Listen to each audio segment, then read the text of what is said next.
بسم اللہ الرحمن الرحیم. شروع اللہ کا نام لے کر جو بڑا مہربان نہایت رحم والا ہے.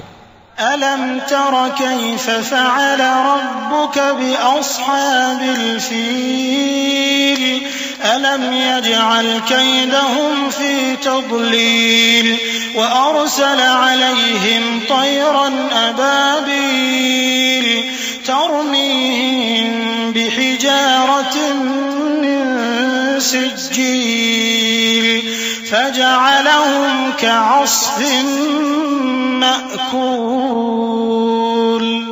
کیا تم نے نہیں دیکھا کہ تمہارے پروردگار نے ہاتھی والوں کے ساتھ کیا کیا؟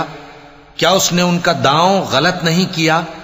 اور اس نے ان پر جھنڈ کے جھنڈ پرندے چھوڑ دیے جو ان پر کھنگر کی پتھریاں پھینکتے تھے، تو اس نے ان کو ایسا کر دیا جیسے کھایا ہوا بھس.